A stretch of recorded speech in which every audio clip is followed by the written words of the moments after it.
All right. Qualify the podcast.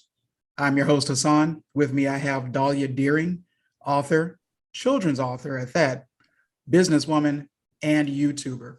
How are you? Great. How are you? Doing well, doing well. You are East Coast. Where are you located?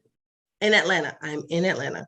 This is really good. The reason why I wanted to get to know you, extend our community, extend our network is because I'm starting to grow an affinity for children's books, quite honestly. And also, I think that people of color are are undermined within the space, under highlighted, under within the space. And I think it's incredibly special that you actually are doing a YouTube branch of this so that you can extend what you produce as a book over to the children in a visual format. I think it's amazing. So I just wanted to talk to you about it.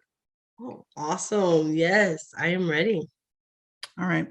Before we get started, please remember to like and subscribe. You can find me on all streaming platforms, including YouTube. This will be airing shortly so that you can get out any information you need about where to find you, how to buy, all of those things. We'll cover at the end of it, though. Your purpose for starting to become an author. Yeah, my studies show that you have 4 children's books, or am I Yes. off? No, I have 4. They're all 4 here. So 4 children's books over the span of a year? Actually not quite. I produced my first book on the 5th of September, and my last book was produced at the end of October. 5th of September, and so not even a year. But this is all 2021. 2021, yes. You've been kicking them out there. Okay. Okay, so what's the purpose of being a children's author? What does that mean to you? Oh man. Um, Number one, reading is near and dear to my heart. I believe that reading is self-care. So reading alone was just something that was important. And then I'm also a writer. I've been writing since I was 8. I love poetry. I write poetry, and I typically can make a poem of anything. As I've begun to, live with an intention of legacy, and that's kind of a personal mantra for me, to live with an intention of legacy. I like that. I have picked up a love for children. I've never worked in education directly, but I've always been a counselor. I've always been a tutor. These are things I've always done. And so while doing this, I have learned through, especially in our communities, that there is such a deficit sometimes with reading and littles past what is required for them to be promoted to the next grade school level.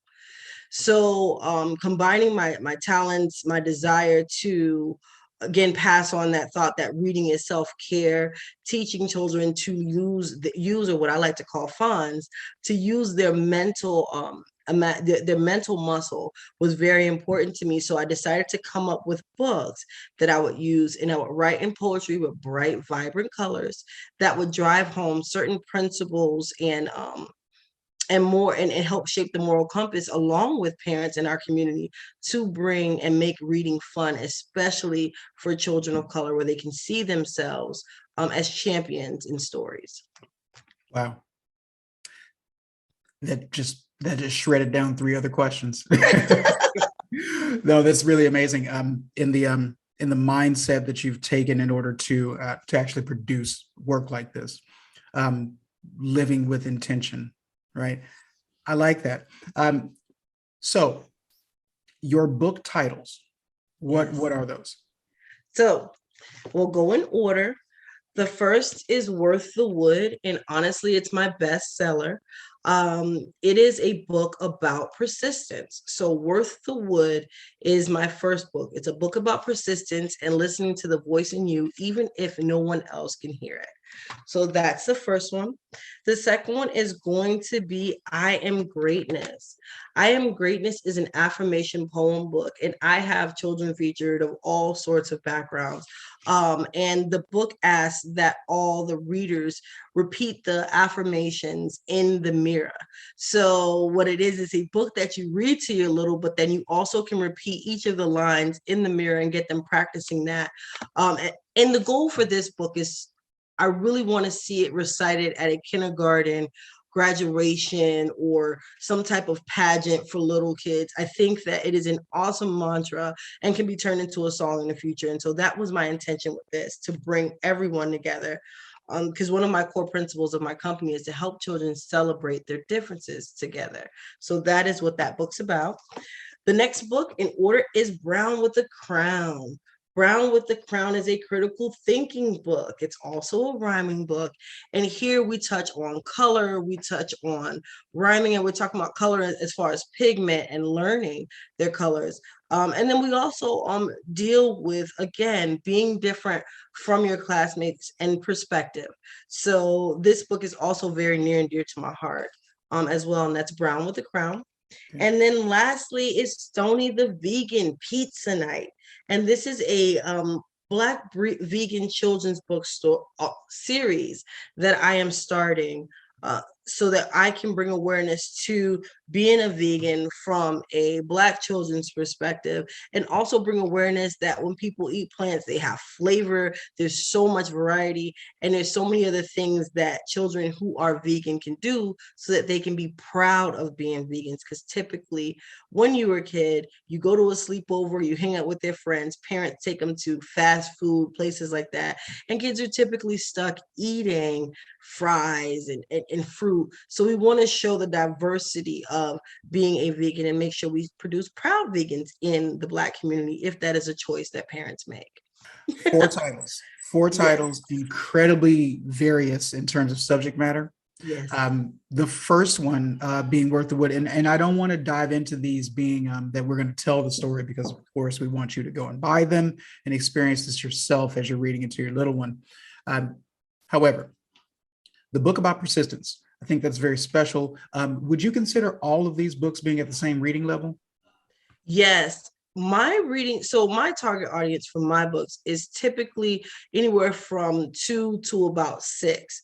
Now, so far as they've been sold and parents have been buying them, I've got a lot of different age groups all the way up to 9 and 10 that are like, hey, I love this book, because each book does come with 5 comprehension questions at the end for you to read and discuss with a parent, with friends, and activities. But they are geared towards 2 to 6 year olds in age range. Honestly, when they're learning about themselves and developing their own little personalities, yes. But then you're also teaching them a moral at the same time. Yes. I like it. So the one that's celebrating diversification, also second book, what's the time lapse between each book? Is there a specific time lapse, or are you kind of going through this as you feel inspired, or did you just kind of have this on a dream board and said, I'm going to execute every quarter? Here's what happens with me. I write at the same time. So right now for my own, because I also help other authors take their books from paper to publish on the side as well. That's another service I offer. Okay. But for Fawn, Fables, and books that I'm coming out with, I'm currently in the middle of writing 4 books at once. That's how I kind of write. So what happens is it's not necessarily a time lapse. I'm kind of working on all the projects at one time, and whichever one that I feel like is ready, first is kind of how they go through the pipeline. But that typically is like domino effect, the way I write. Okay. Yes, from paper to publish. So paper to publish is what you said. What happens is I love alliteration. That's the writer in me. I have a lot of other aspiring authors come to me and they say, how did you do this? I've always wanted to write a children's book. I know nothing about what to do. Here is my story that I think needs to be turned into a children's book. And I look at it and I'm holding their hand, because this is their story. I will help them and gear them in the right directions in terms of what I think that it needs, what I would do to develop it. And then I take them through the steps of either them doing it themselves, or they pay me typically because they don't want to go through it, of bringing that story to life and making sure that it's published and they can hold it in their hands. Yes. Okay. Hold that thought. I'm going to go back to that. We are very much in the same vein of business, by the way. But we're gonna dance on that little landmine in a second. So, okay. But let's go back. So the nature of the diversification in the second book, all right? So that's teaching children to embrace their differences. As you mentioned. I noticed that there was a young lady that had a covering. So that's the hijab, I believe. So, No, she is. And just to give you the concept, here is what the premise of this book is pretty much all about. One of the pages says, I will defend you and commend you when you are doing your best, because you are also greatness and it's contagious. You are tied to my success. So it's one of those things that I'm trying to bridge the gap between all of the differences. And so in the book, you'll see each character is a different culture, and they are doing something different in their mirror. And the mirror says greatness above it for each one, so that they can see the reflection of greatness and, within themselves. And I'm just trying to push the narrative that someone may be different from you, but your goal is not to seek out the difference, but to celebrate the uniqueness and figure out how does that greatness in them highlight the greatness in you. And my goal in a bigger scheme with that is to help eliminate bullying, because I do believe that in an era where we are talking about being visual and TikToks and fun, it also highlights I'm important, me, about me, my channel, my page. And so when people get popular, they have followed, it helps to separate almost another elitist, as far as popularity. And those are some of the things and principles that help develop bullying at younger ages in children. And I want to help eradicate that by pushing the narrative that you are all great, and look for things that unite you versus separate you. this is very well thought out, by the way. And usually we speak with people and artists, because you're both, you're an artist, you're a brand, you're a business. But usually we speak with artists and they feel so inspired to create a work. It doesn't have such a strategic thought process in terms of the effectiveness and the impact of the message. And it's incredibly refreshing to hear it. Not to say that others aren't really doing a great job. This, though, from one strategist to another, this is really nice. This is nice to see. Thank you. So, third book. So, Brown with the Crown. Love it. Brown with the Crown was initially inspired by my niece, because my niece, to me, and I think that, she's the only experience I have with the child so close, because I personally do not have children. But she tends to always come home and have figured out the one thing that could have gone all the way left. It's happened to her. She just happens to be that one. So this book is about a little Black girl who goes to school and loves school and has the best intentions. And oh my gosh, you get to see how she feels about it. And for some reason, it is not her day. She gets stuck with the mystery in the book. And we can't figure out, at the end, it's critical thinking for the parents to help the little, after they read the book, to figure out what was she stuck on and how did she overcome it. And when you figure out what that is, it speaks to all the different principles that I have as far as celebrating differences together, self-love and self-acceptance, and understanding and listening, using your critical thinking skills. It says, finally, Miss Lola walked over and said, here you go, Ruby June, lift up your head. She placed on it a crown and held up a mirror. Use this, Ruby June, to see yourself clearer. And so this is her, and she's putting the crown on her head for her to notice it. And one of the things, again, that I am asked a lot in this book, people love it. I've gotten so many different accolades on it. You can see it on Amazon. It has a lot of 5-star reviews. Some people have DM'd me separately and asked me, what made you make the teacher choose the diversity for the teacher that you did, for her to be a different. And my goal is based on my brand and what I'm trying to push.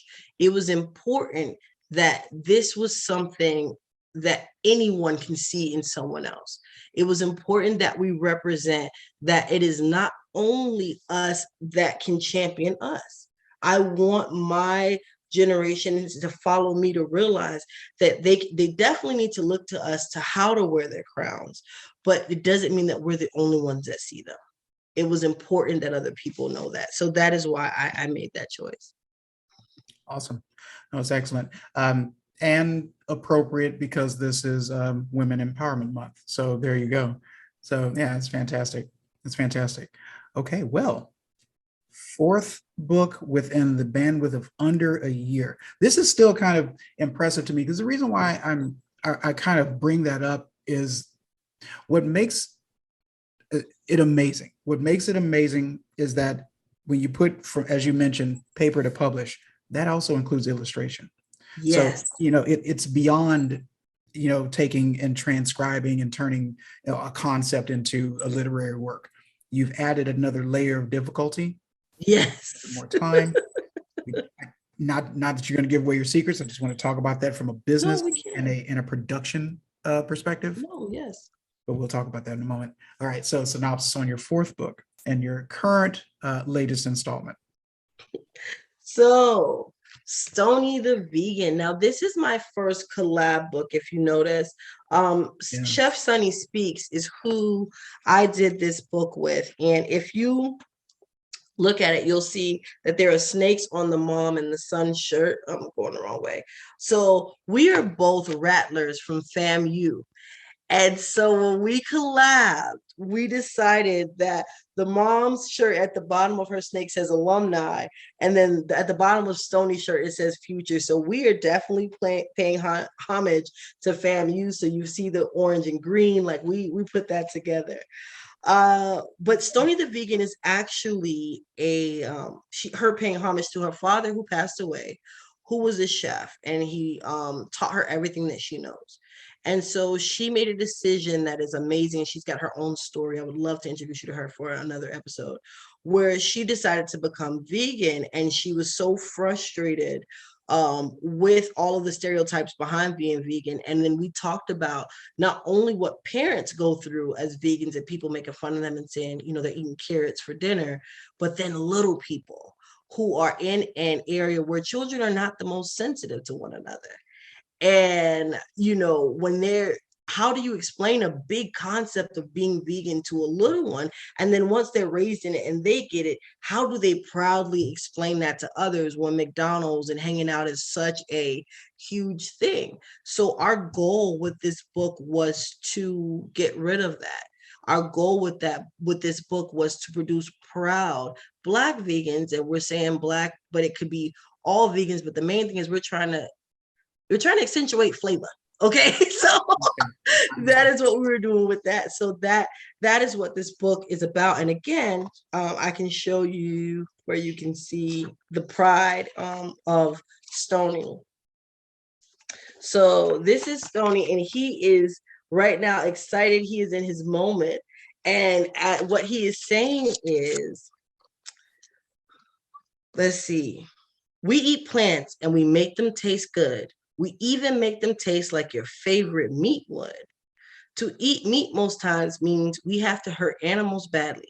So vegans don't eat anything that has a mommy and daddy.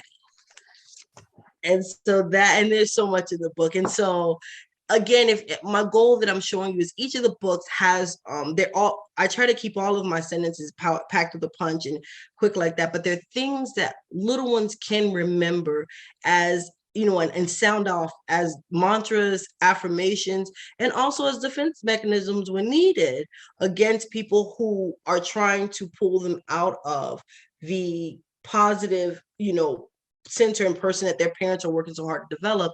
I want to arm them with the words and the tools to defend themselves and the mindset to understand how important it is that they stay in that mindset. I like it. That one, and yes, actually, to your statement, I would love to speak with your co-author. Yes. Not a problem at all. I am also a health and fitness advocate. I am also a hiatal fitness professional. What? So yeah, I'm 15 years in the business. So wow. But nonetheless, it's I try to package the message for everyone. Yes. There are limits, there's levels, there, all of those things. But even with nutrition, it's quite honestly the most important thing to understand when you're talking about a health and fitness journey. Yes. Because health incorporates workout, but it also incorporates your nutrition. Yes. And whereas I am open to all healthy aspects of eating, I dive and I change and I transition accordingly. based in sports, and for me, small story, I'll keep it short so you don't get bored to tears. But I would always have to make weight at some point in time. So usually they would, if you were eating meat, or if you're, omnivoric in your diet, you're going to go vegan or vegetarian. There's a difference, people, in order for you to make said weight. I was vegan for a whole year. And I wasn't, I didn't have a problem with it. It was just another choice that I made to hop off that train, but I actually enjoyed it. It didn't meet the needs fit for my physical output, personal journey. I didn't have it all together. Got it. Probably could have it together now, knowing more and living longer. But at the time, I didn't have it all together to give me what I needed to perform the way I wanted to perform. But I enjoyed it. I did enjoy it. The teaching it of the children, though, raising them, or promoting how to raise them within a household that's vegan. I find that very interesting. But the thing most interesting that you said that I like the most is, especially with children of color, the defense of being different is important. And being, a person with a year-round tan like yourself, I know that it's important to be able to have something snappy, something witty, to come back to. And I appreciate that. So not eating anything with a mommy and daddy, that rang a bell with me. I was like, oh, look, I like that. All right. So wow. So these books, 4 of them, are available on Amazon. You said it was highly reviewed on Amazon. So what's your ranking in Amazon? I don't. So I will be honest, right now, I am still not at like number 1 yet. And these are things that I'm learning in my journey because I put them out so fast. So ranking also has to do with how you produce the book and what genre you put them in. And I was not aware of that when I first started. I just went. So right now I need to redo my ranking, which I will soon. But right now I am not a number 1 seller, and I'm not like top 10. However, when I do have reviews on Amazon, they're typically all 5 stars. I get, a lot of people who DM me, reach out to me, and opportunities like this from those who are reviewing the book. So I've gotten a lot from it. And more than anything, I typically will get a lot more people buying them on Amazon, but they're at Target, they are on Barnes and Nobles, Books A Million, any of the major retailers online. All of the books can be found there as well. No, that was my next point. So not only, and usually the way it works nowadays is that if you're going to produce a book self-published, you can simply put that on Amazon and there you go. For it to be available at Barnes and Noble, the process is relatively similar. They have their restrictions. How about Target and Walmart? What did it take to get them there? So it depends on who you publish through too. So for me, what I'm learning is, as you're publishing, you need to make the book, especially if you're a new author, you need to make it appetizing for other retailers to pick it up. They don't automatically pick it up. People think that, but they do not. If your margin of discount for the major retailer fits for them, and it looks like they have an interest in the area from it, then they'll pick it up. So as I first started, when I first published, I saw it on only one book was available on Target, and then it was Amazon, and then I think I saw one on Barnes and Noble. Over time, over the last 6 months, I've been able to go and Google them, and more Walmarts picked it up. So I made sure the price was appetizing, but I think it also had to make somewhat of of like, okay, this is worth the investment. And so that started to happen. And so the publisher, though, has to have a relationship with these other distributors, unless you are then going to go and individually publish yourself per distributor you are interested in. All of these things are options, but then you get into the nuances of knowing of owning your own ISBN, making sure you're publishing the right version. So there are tricks of the trade and things that you need to know if you're going to be working as an author to create these. Yeah. Ooh, you're bringing up memories. I told you that we have very, very similar veins of business, and I'll get into that in a second. So being that you did make a choice to go through a publisher, who is your publisher? I went with Ingram Spark. as self-published because I'm a self-published author. I did Ingram Spark for 3 of them. Brown with the Crown was produced on KDP only because I wanted to see the difference in sales and how they went and learn, especially when I knew that I wanted to take other authors through down this road and through this route. I wanted to figure out the differences, and I did. I learned some pros, some cons, things I liked and didn't like. And I think going forward, I'll probably still do both Ingram Spark and KDP going forward. Sure. Well, I mean, just depending on budget and bandwidth, I mean, it's always nice to have both options. So yes, budget. You just said it. Budget is a thing. Yeah, it's always there. That is based on my independent contracting and the way I used to work. That was the first question. Always, what's your budget? Yes. Because I can do a lot of things, and with a lot of money, I can do even more of them. But what's your budget? I mean, it just depends on how you want this to look in the end. Yes. So the animation, excuse me, not the animation, the illustration you have for your books. Are you drawing these, or do you have an illustrator? So with me networking, and I think networking is super important, I have gained a nice network of illustrators. However, these books, again, were my first books. So my next set of books that come out, they'll look a little different, except for Stoney. He's a series, so I will keep the same illustrator, and that's important too. I initially went with Fiverr and Upwork to try to find illustrators and different people. And on there, I do have a circle of illustrators that I use there. I've also, now that I've been expanding and I'm doing this for other people who come to me with their own illustrators. And so I have a network now that we can do. And again, that's what I love when you said budget. Depending on who I'm working with, their effort and how serious they are about producing this book and how much money they want to invest, I can then, based on my network and what I'm learning, recommend whether or not I think that they should do Fiverr or Upwork, or use one of the illustrators that I know I can reach out and talk to and put them in contact with. Or if they're hiring me to do the illustration brokering, then I would work with that illustrator and make sure that they get what they need for their costs. So there's different options. But for me, for these, the ones that you see, those are all done from either Upwork or Fiverr. I like it. Am I too forward in assuming that the fact that you did this yourself, you went through this journey yourself, and then when you do get others that ask you, how did you do it, you decided to monetize that as another branch of your business? Is that how they went down? Like I told you, I read for self-care, and I specialize in personal development. This is why development of children's minds is so important to me. I read a book on a regular called Think and Grow Rich. And that book is about using your skills and learning how to create multiple streams of income and then strengthening them over time, all with your own personal talents and your ability to network and think yourself into the riches you desire.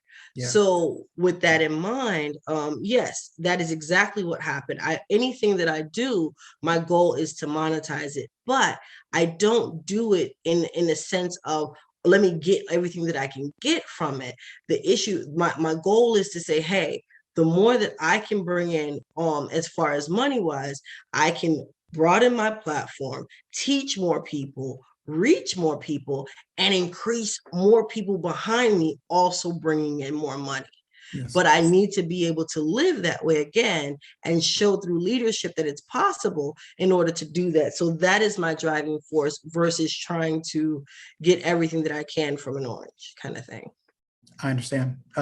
Shout out to Napoleon Hill. I mean, yes, you know the oh yeah. No, I seem to, it's very funny within this thing, and you are saying my same sentiments. I literally just finished a recording yesterday with my network. I never say that they're coming off of my tree, but I plant a seed of growth. I try to push and inspire people. And if you need help, if this is my area, then I'm going to help you. You know, it's, you know, if I don't, then we're just going to find somebody that can, but never once do you think that you can't. It's just, that's all I ask. You know, like, just hop in the boat. The boat can only fit so many, though. Everybody can't go, but the boat's going this way. You know what I mean? And I hear a lot of my same feelings in what you are saying. Yes. This is your brand. We'll call that an aspect of the business. Clearly, published author is another aspect of the business. But the brand, what is this under an LLC, or is this like Yes. okay, what is that? Right now we're under LLC, but you know I'm dreaming big. I'm expecting to change over time, but right now it is an LLC. And it's called Fawn Fables. And I want, again, love alliteration. It captures attention and gets, it's marketable, it's memorable. So that's important to me. And Fawn Fables is a children's book brand that I have developed that centers around three core principles. Again, one, teaching children how to celebrate their differences together. Two, helping them enhance their critical thinking and problem solving skills, and three, to promote self-love and self-acceptance in children. So the signature character, this is what I'm looking at behind you. Yes. This is now where Fawn Fables will go in terms of Yes. this icon having its own book. Yes, doe. Her name is Doe. And of course, well, if you don't know, does are female baby deers. That is what they're called. So Doe is my signature character, and she is a character rendition of little me is what she is. And so I am having the time of my life developing her series right now. Her first book, and I will give you this exclusive, I've never told anyone, her first book is going to be called I Am Not a Unicorn. And I am very, very excited about it coming out. It is important that that principle to me get put out there, because I love unicorns. They're awesome. However, I really want to zone in the principles of loving yourself and who you are. And so in storybooks and characters, unicorns are adored to be the greatest thing ever. And so for Doe to be a deer, a run-of-the-mill deer, I love the fact that in this book, she is going to highlight the fact that unicorns are great and I can hang out with them all day. However, I am a deer, a proud deer, and I don't let anyone change how I feel about that. That's what I was born to be. So I really want to do that with this book, and I am having a blast with all the characters and the names, and it's going to be fun. So I'm very, very excited about this series. It's very near and dear to my heart. But yes, she is meant to be the friend to all fawns, and to represent their courage, to represent their originality. She is there to be a constant, friendly reminder that you are great just as you are, so that's what her purpose is. And there's actually a poem already out to give people a sense of what Doe is like. So Doe's favorite quote at the end of her poem is, "If someone must be great, why not you? And if you plan to be great, why wait? For however is a dream to come true, if it isn't put into action when you wake." And that quote is in front of every Fawn Fable book that I have, at least that I personally produce by myself. The ones I do as collaborations, I don't put it in there, but for all Fawn Fables books, that quote is there, just to remind kids of what they stand for and who they are. This is powerful. This is really powerful. The exclusive, I appreciate. The brand in itself having a signature character, I think is very, very unique. What is your feeling about the importance of branding, in terms and trademarking even at that, because that is very much special and indicative of you. So how do you feel about that?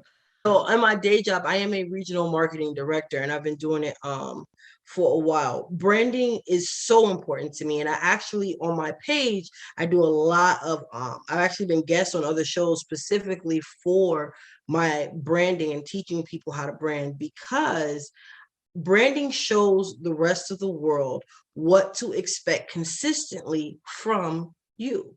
It teaches the rest of the world what you are a resource for. Your brand's job is to get your gifts into rooms you will never personally, physically walk into. So branding and being consistent is so very important for the growth and the future of anything that you are doing. So for example, for me, my name is Dollyah Deering, and when people see me, I always have a bow on, and I never go on camera and really in public without my personal brand on. because at this point in my career, I am showing the world and teaching the world how to address me. So I need to be consistent at all times. And when you do that, just like you learn in books where they say you attract certain things from the universe, what it is you are constantly and clearly defining what you are a resource for.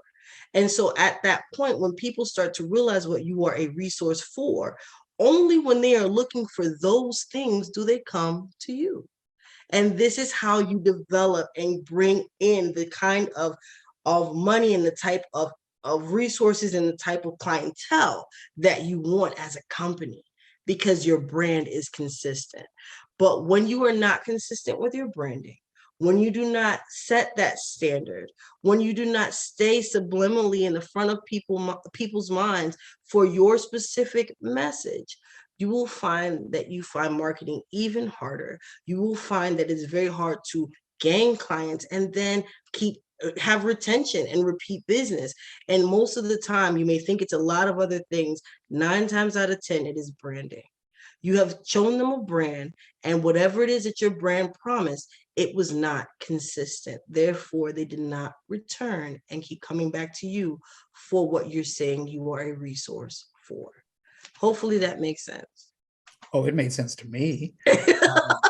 I hope it made sense to you all, because artists, here's a personal observation about this is I appreciate you as an artist creating a work. Thank you. You also have direction, and it's self thought out, planned direction. When you started to speak, I said, well, if she's not in the business of marketing, she is with someone that is in the business of marketing. I don't mean like, like married. It's like you're attached to them somehow in business. Yes. So it's just, you don't speak this way unless you do this. Yes. So I understood it, and then I got excited. And so, because I'm a nerd and I just talk about nerdy stuff all day long. But an artist exclusively in the mindset of being able to create something needs someone with that brain frequency that's taking you into a direction of, yeah, you made something that's amazing. How does it get into the hands of others? How do you get it in front of other people? How do you exceed your personal orbit? Yes. Where do you want this to go? Yes. So let me just stop alluding to this. So between you and I mean, this is clearly still in our conversation, but print to publishing is something that I do as well. Literally a month ago, maybe a month and a half ago, my audiobook is now produced. It's not my personal one. I published an audiobook under my LLC for a client. Shout out to Nina Evans. It's a fantastic story. However, just understanding that there was a little something missing. I said, in the format that you have, why isn't this in audio? I don't think she would mind me telling this part of the story. So why is it not an audiobook? She says, well, I just hadn't thought about that yet. I said, I would challenge that you need to think about that now. Eventually, it just turns out that I was going to end up publishing it, and that's fine. But these type of developments are important for us within our social circles, within our community, to understand that you can be an artist, you can rap, you can sing, you can create all that work. If it's not produced, if it's not published in the right areas, it leaves the door. One thing that you didn't mention, I would just shed some color onto it if I may. It leaves the door open for you to be taken advantage of should you not brand and trademark as well. Yes. Yes. And I mean, you were spot on. Like, it definitely leaves room for you to be taken advantage of, because someone else is going to see your vision and what it is that you're trying to produce and say, hey, all I need is more wherewithal or no more of a network, or whatever it is you may be missing as you're developing at that time, and say, hey, I can do this, I can take this, I can push this. So it is very important that you get that done first. Now, here is my paradigm that I have, and everybody is different, but this is what I tell people when they ask me, what is the first thing you do as an entrepreneur trying to develop and get yourself out there? To me, you brand first, right? You brand, and then you market, and then you produce. That is what I believe that you do. And that's the paradigm of the things that I'm seeing where people are great and they are evolving. I see them doing that. I know that everybody, you start off with your passion. Yes, you have the product in mind. Yes. But a lot of times the things that we do as far as writing, that is a natural thing for me. So I wrote something. I had the book in my mind. That is my product, right? But even though I had a product and an idea, I needed to figure out, number one, what is the overall message for the product that I'm creating?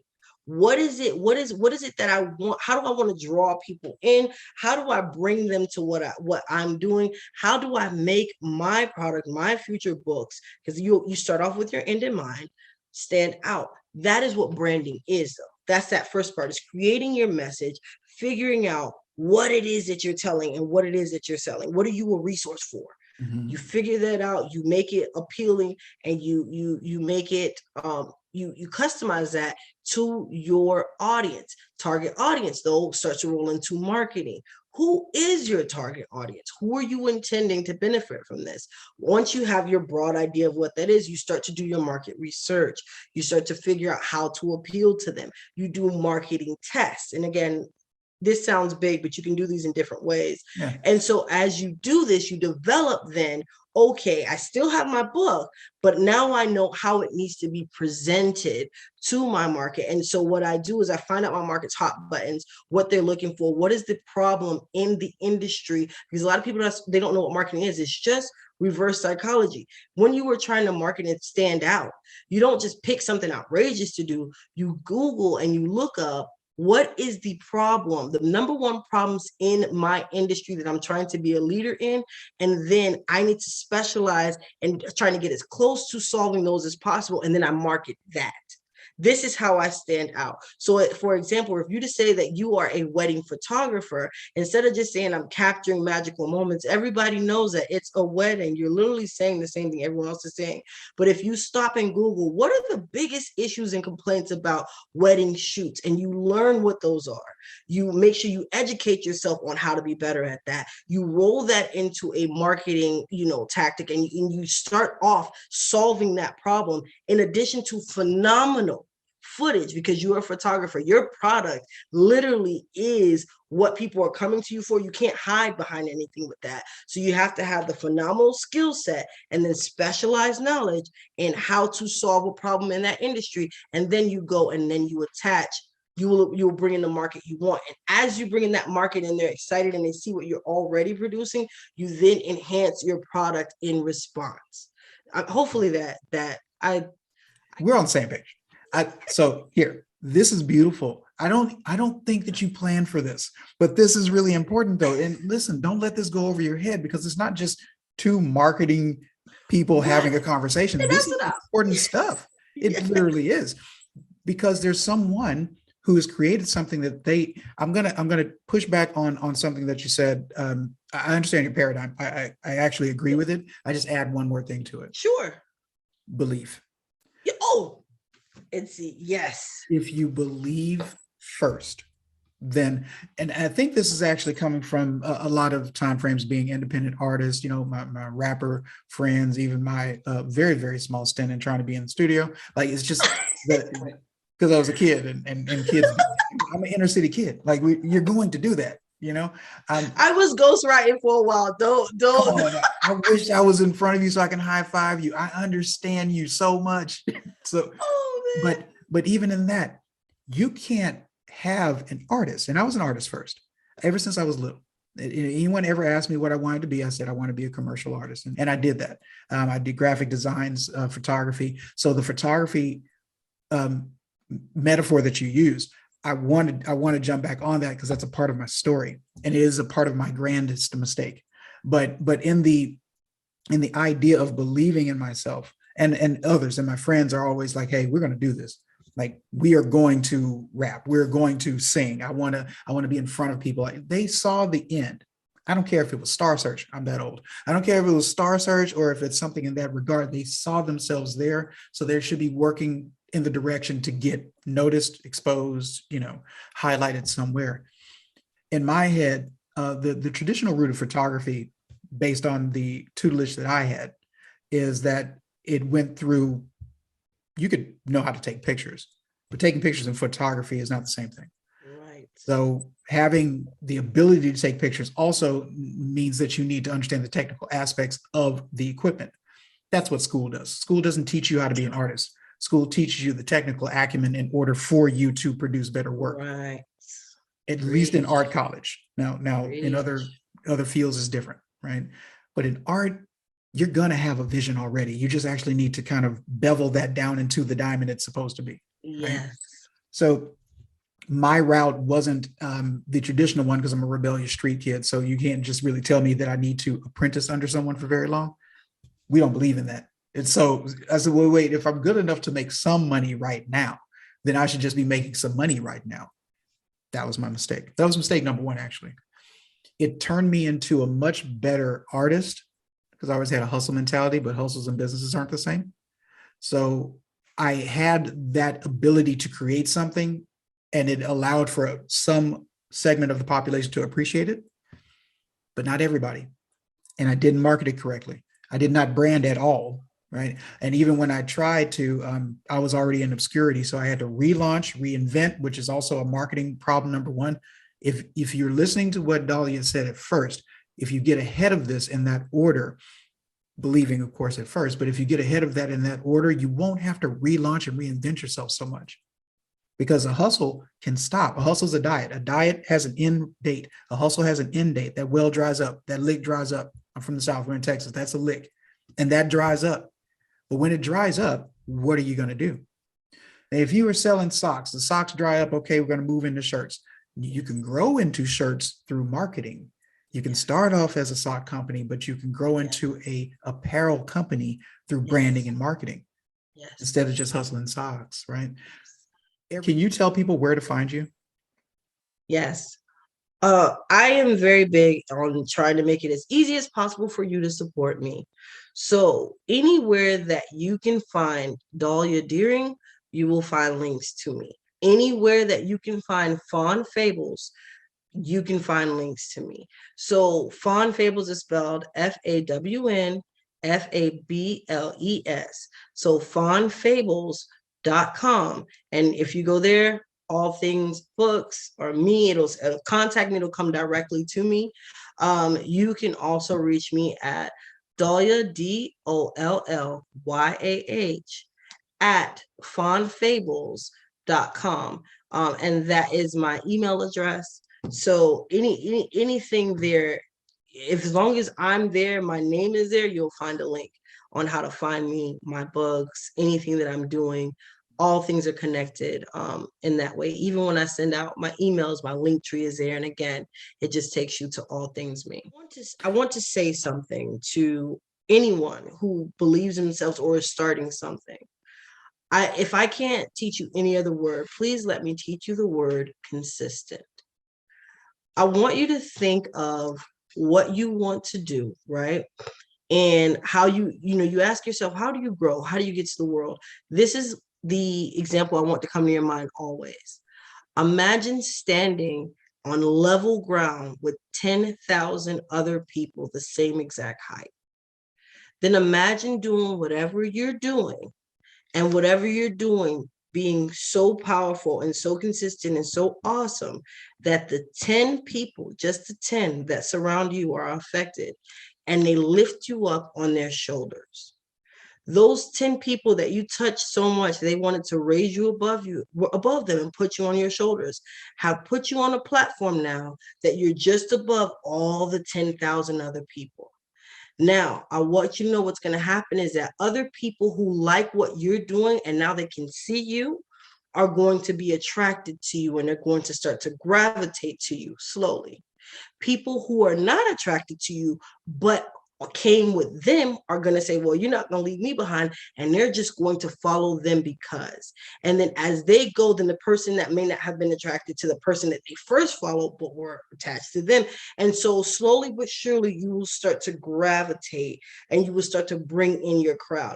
But that only happens as long as you keep the 10 people below you consistently charged with whatever it is that you were giving, because those are the people who are holding you up. Do not do what most people do, is when they get up there, they start to see the crowd coming and they think to themselves, he's only coming for this person. I want to attract everybody. Let me change my message. Let me change who I am. We're not talking about growth. We're talking about complete change that for something that is not like you. All you're doing then is alienating your roots, your bottom, because remember, you're still heavy on those 10 people. You stop giving them what you're supposed to be giving them, and then the people who are gravitating to you for your consistent message are confused. They came here for one thing and you start to give them something different. And even if you're trying to attract the people in the back, they can't get through the people that are closest to you. So then everybody starts to spread out, and you fall. This is what happens when you are not consistent. So I want you to realize you don't need a lot of numbers. You don't need a lot of following. You just need to be consistent. Grow, of course, but do not try to change who you are if you are attracting what your true message is. Hopefully that made sense. It makes perfect sense. It makes perfect sense. It's actually inspiring. Let me just say this before I forget it. I don't know who you are a marketing director for, but they are blessed to have you. In terms of this vision, this mindset, this discipline. In order for you to think in this direction, you definitely have a leadership quality to you. I don't know. Consistency is important. Just keep swinging, because you don't know when you're going to hit, Yes. but you will. Yes. Because you have to believe. And at that point, then, everything else that you've done is going to be reviewed. So be proud of what you've done, stand on each thing. This is something that my father taught me a while ago, is that after I completed something, he would say, "Are you done?" And I would say, "Yes." But then he would also say, "Are you proud of it though?" And I would say, awesome follow-up question. And if I was, then okay. But if I wasn't, if I showed doubt, if I wasn't, I don't believe you. Go back and look at that again. It's not about being perfect. It's about attempting to be, so that you're that much closer to being. And at that point, now you know what hard work and a level of dedicated mindset is to it. So in the meantime, you can find me, Branded, on all digital streaming platforms as well as on YouTube. Be sure to like, share, and subscribe, because the message is consistent, as we talked about. It's very important based on what the vision of Qualified as well as the network that we're growing is, because we are supposed to help each other. Rising tide raises all ships. This is Hassan with Dollyah. Thanks so much for your time. Talk to you later.